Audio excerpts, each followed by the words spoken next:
Hi there. I've been meaning to do kind of a follow-up about the Amazfit T-Rex Pro.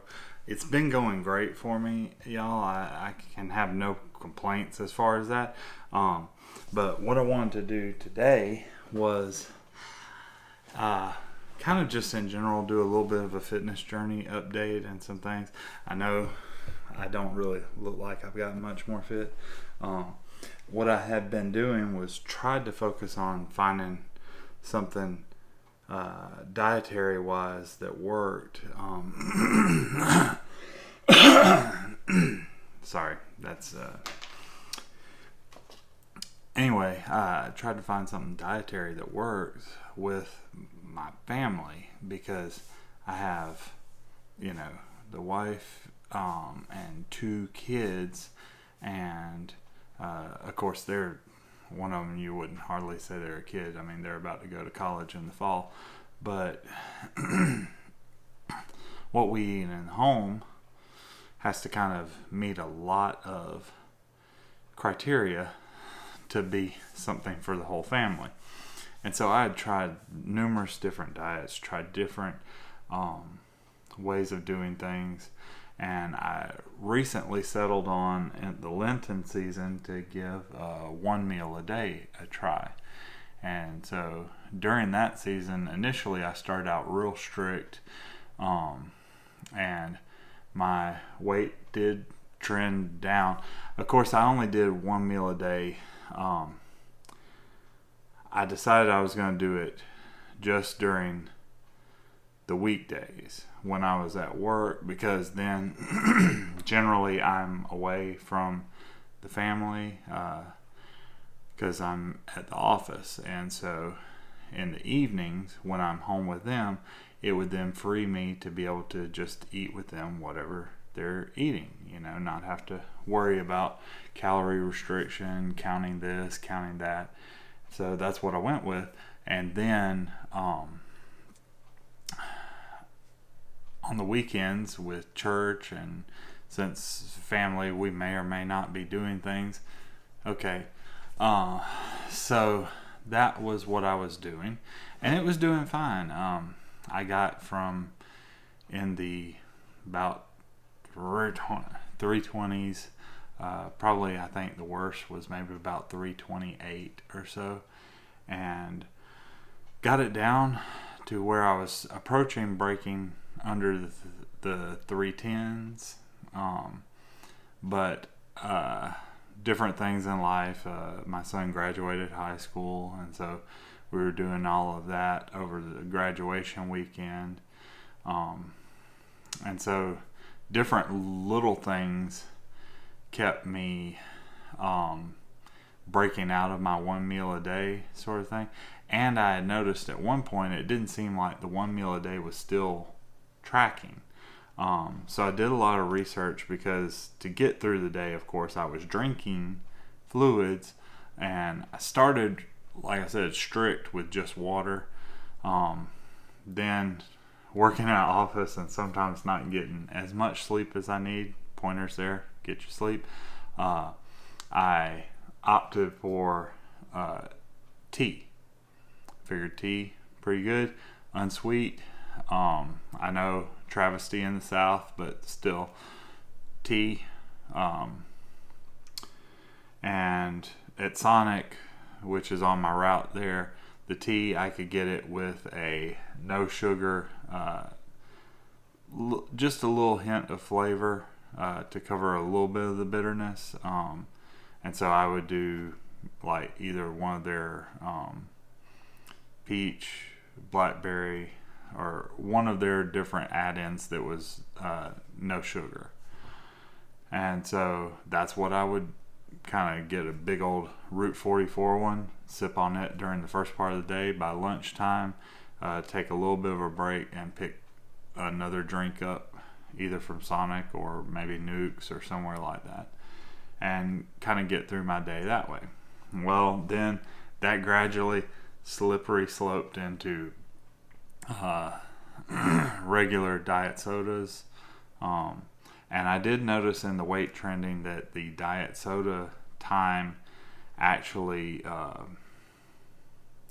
one, it increased my cravings for how much I would eat at night when I would get to my one meal of the day. But two, I don't know if it created an insulin resistance or not. I don't have to check those sorts of things. But my suspicion is that, yeah, it added to some of that. And so I just was not losing weight anymore. Of course, some would say, well, you just lost the water weight and it wasn't doing anything. Well, that part of it too, to be sure. So, now I'm at the point where I need to do a little something more to kick past this plateau. I do need to tighten up what I eat on the one meal a day, but one of the ways I decided to do that was, hey, let's get some more walking done, get some more in with this, which is really great, by the way. The only complaint I have of this is when used with their smart scale. For whatever reason, whenever you initially get them to link up, when you like tap the scale, of course you use the phone for most of the scale app. Whenever you tap it to turn it on, it wants to default back to kilograms instead of pounds. So if you're in a place where you want like pounds to be the display of things, I just keep it open on the settings and then switch right back. So anyway, that's not the point of this video. So the point is that I decided to get some shoes for doing some walking, but I've run the gamut. I've done the Altras, I've done the zero drop, I've done all of those sorts of things, Brooks, Nike, even done some Asics, some New Balance, and Saucony, however you say it. Please let me know. I'm not sure on that one. I never have been sure on that one. And Hokums, I've tried a bunch of them, and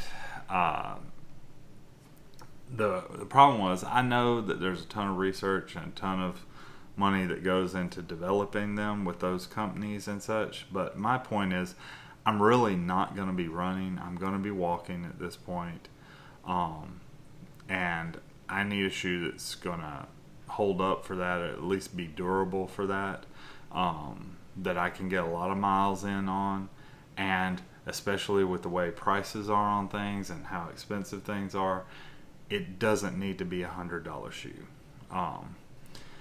And so at that point I was like, you know what, let me look and see. And I saw other reviews of Walmart shoes, okay?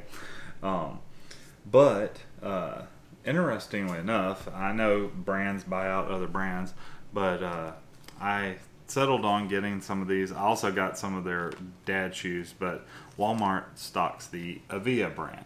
Now, funny side note, Avia was actually some of the first basketball shoes when I played junior high basketball. And so the name kind of resonates with me, but these are the Avia Hightail, I think. Yeah, Avia Hightail, and they're designed to be a running shoe, kind of a trainer. Actually, when I get some of this tags and such off, I think you're going to see, if you have done running and are familiar with certain running shoes or running shoe brands, exactly what these represent. Now, I couldn't get these in a wider width like I could get the dad shoe kind of New Balance copies, the walking New Balance copies. These are so since they were a narrower width, I got like a longer shoe, a 12, so that it would have room to stretch and expand out. But anybody, what does that shoe design kind of remind you of? Okay. Even the Avia logo, which is kind of looks like a plane going up in flight, kind of reminds me of the bird logo for a certain company known as Hoka. So this basically is kind of a Hoka copy here.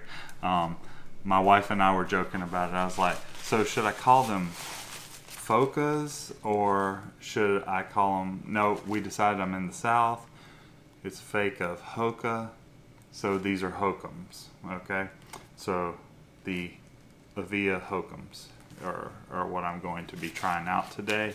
And so I just wanted to do a couple of sample things before I go out for my run, and I'll do a post-run part to this video, or post-walk rather, to this video to talk about my experience with them. I'm going to probably try to do no more than about a 5K's worth of walking. We'll just see how it goes. So anyway, here they are. You know, they come in this. They also come in a just kind of solid black with a kind of white. This one had a little pop of color, so I was interested in it. The upper seems pretty good. I mean, some other things I've seen folks test. Fairly solidly stiff there. Not a whole lot of super duper flexion going on because it's a lot of cushion to this. I do like that this rubber, and it really is rubber on the bottom, this green or citron color is actual rubber, whereas this is the EVA foam. Anybody that's had just solid EVA foam bottoms to a shoe knows that if it's just EVA down here and you don't have something else more durable between you and the pavement, this is going to be a very short life shoe. The other thing that I saw in another review that they didn't do was weigh it. So I got a little kitchen scale here, and we're gonna see what this comes out to. So I'm measuring this in pounds and ounces. Let's see. So we're doing the left shoe first. Okay, it's showing right at 11.2, 11.3 ounces is what it finally settled on. Nope, 11.2. There we go. Okay, so that's the left shoe. The right shoe is also about 11.2 or 11.3 ounces. So this is a case where I know some mentioned quality sort of issues, concern with whether it would match, but they got the same general weight on both shoes, and right at about 11.2 ounces, which I think some of the first Hokas I had, that was about how much they weighed. Just other couple of quick things. I am going to have a hat on because it is really bad and hot out there, y'all. The other thing is, hats just don't do it for me. They get saturated and then I'm like raining down in my face, okay? There was a company out there I found on the internet a long time ago called, now this one's kind of old, it's starting to peel a little bit, and I need to get probably some others, but it's just a neoprene sort of headband by this company, Halo. And they also make hats and scullies and things like that. But what they do is this neoprene, of course, can absorb sweatband sort of thing. But then this is a silicone band that's attached to the inside. So what you do is you place that over your eyes just about an inch or so. And let me just continue on putting it on. Okay, so what happens with this Halo sweatband is most sweatbands, once they get saturated, then it just starts raining down in your face. This part that is contacting the skin, the very bottom of it is that silicone strip, and so it channels it, the dripping perspiration, to the sides to where kind of your temples are. That way it just kind of runs here down the sides of your face, okay, rather than in your eyes, so you're not having to wipe your eyes all the time. So that's a good thing. I usually, when I have them and they're in good shape, I wear them either just under or right there with my hat. So the hat helps give me some shade, and then the halo band keeps the sweat from getting in my eyes. So without any further, I know that's enough for a pre-workout sort of thing. I'm going to go do my walk, and I'll give you some impressions of the shoes as soon as I get done. Okay, well, someone's doing yard work nearby, but I just got done. It was basically just over a 5K's worth, about 3.3, so 3 1/3 miles, and about just over 50 minutes, so I'm kind of going slow. But anyway,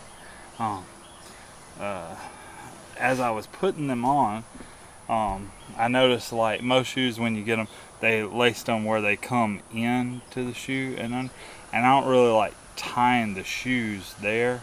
I like tying them and pulling tight here. So I changed the top one. Now, I didn't lock lace them, although they seem to, apart from gradually the foam compressing around here, they didn't do a whole lot of heel sliding. I didn't feel like I was getting hot spots on my heels or anything like that.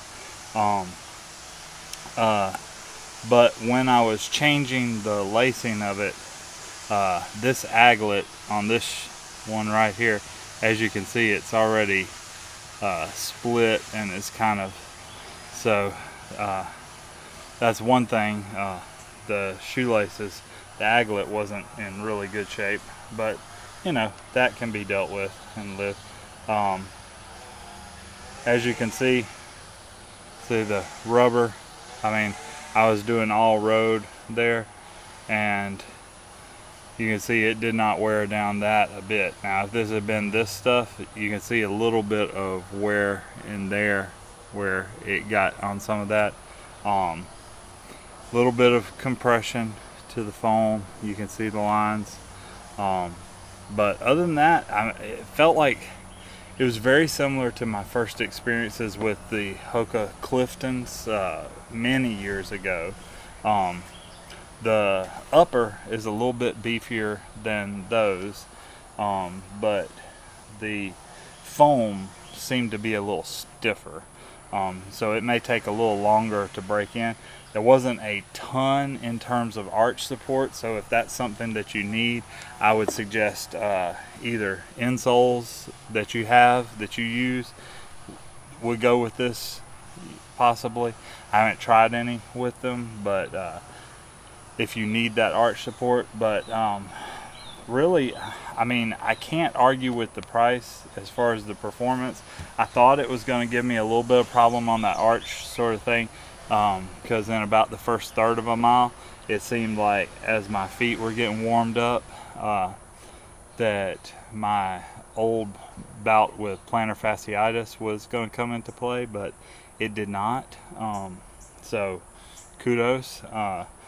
I went up and down a little hill section near where I live, and good grip. That rubber was especially sticky when I first put these on in my house and was just walking out the door to go. It sounded like I was playing basketball. There was squeak, squeak. So apparently the rubber has good grip. I mean, not a especially aggressive lug pattern, so this would be more for roads than like trails or something along those lines. But I really can't tell for any hot spots. Now, I would recommend, if like me, my situation is my right foot is a little bit smaller than my left. The right would be super happy with like 11.5 or 11, and the left is more like 11.5 or 12. And so generally, if I can find 11.5 in a wider width, that works out well. If I can't, then I usually go with the 12, because that will give the space for the foot that needs it most. And because of that, I did not experience a lot of like cramped up toe issues where they were rubbing. Now, if I went a longer distance, who knows what that might be. but I just did 3 1/3 miles on these brand new, right off the rack, and I did not experience any problems with them. So I don't know that that's a definitive, but just work with what you got, what you know. I will say, I don't know if it was my tiredness because I haven't been doing this a lot, or the shoes and the foam. When I initially started out down my driveway, there was a lot of energy return, and it was very bouncy. When I come in the last bit, not so much. I don't know if that was just because I was whooped, or because the shoes had kind of compressed to the point where, there wasn't going to be giving a lot more of that kind of energy boost that a lot of shoes portray nowadays. But all in all, I would say the Avia Hightail, or as I lovingly call them, the Hokums, are quite good thus far. And the other part is, I can get these 5 times over as long as they stay in that sort of quality, that for the price of $100 running shoe, because these were $20 at Walmart. So $20, even if it lasts me only a fifth to a quarter of the time, I mean, and it may not be true of all of them, but hopefully it'll do well. I'll try to put a reminder to myself to do an update in 3 or 6 months to see where we stand with these. But right now,